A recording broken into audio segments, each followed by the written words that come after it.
আসসালামু আলাইকুম রহমতুল্লাহ। প্রিয় দর্শক ও শ্রোতা, আরেকটি নতুন ভিডিও নিয়ে হাজির হলাম। প্রিয় দর্শক, প্রাকৃতিকভাবে বেড়ে ওঠা বহেরা গাছের নাম আপনারা শুনে থাকবেন। ঔষধি গুণে ভরপুর বহেরা গাছ বাংলাদেশের সব জেলাতেই মোটামুটি পাওয়া যায়।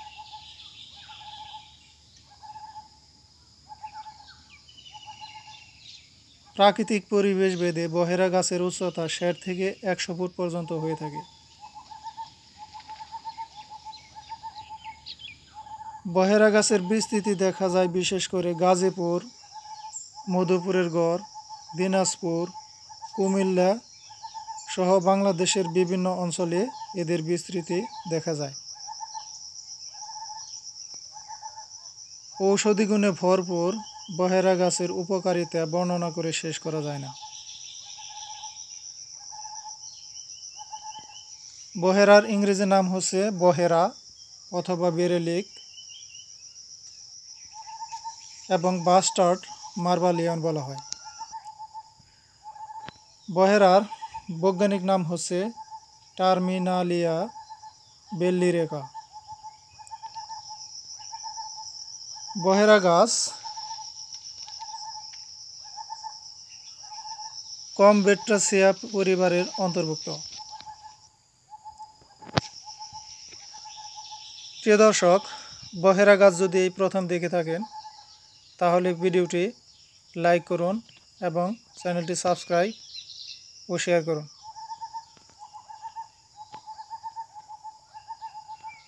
বহেরা গাছের বিভিন্ন ধরনের উপকারিতা রয়েছে। বহেরা অকালে চুল পাকা, চুল পড়া রোধ করা, শ্লেষ্মা, ইন্দ্রিয় দৌর্বল্য, সেতী রোগ, অকালে চুল পাকা ও ফোলা কমানোর কাজে বিশেষভাবে ব্যবহৃত হয়। আয়ুর্বেদ শিল্পে এর ব্যবহার প্রচুর রয়েছে। প্রিয় দর্শক, আপনারা জেনে থাকবেন যে বহেরার কোষ্ঠকাঠিন্য দূর করতে খুবই কার্যকরী। বহেরা, আমলকি, হর্তুকি এই তিনটি ফল মিলে হয় ত্রিফলা।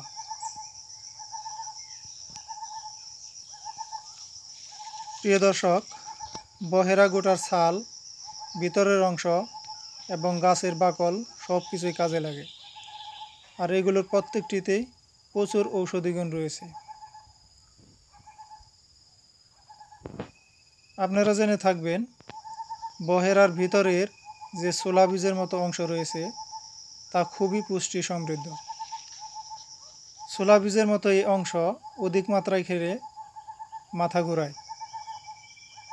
ছোলা বীজের মতো এই অংশের আরেকটি বিশেষ গুণ রয়েছে, এটি মানবদেহের স্নায়ু দুর্বল্য, স্নায়ুকোষকে সচল করে, চোখের জ্যোতি বৃদ্ধি করে এবং স্মৃতিশক্তিকে বৃদ্ধি করে।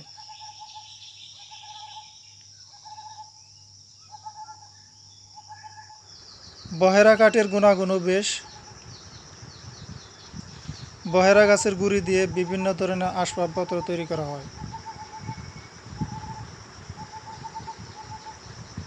প্রিয় দর্শক শ্রোতা, সময়ের বিবর্তনে এবং বন উজাড়ের ফলে বর্তমানে বহেরা গাছ সংকটাপন্ন অবস্থায় টিকে আছে। যথাযথ সংরক্ষণ করা না হলে অচিরেই বহেরা গাছ আমাদের পরিবেশ থেকে হারিয়ে যাবে।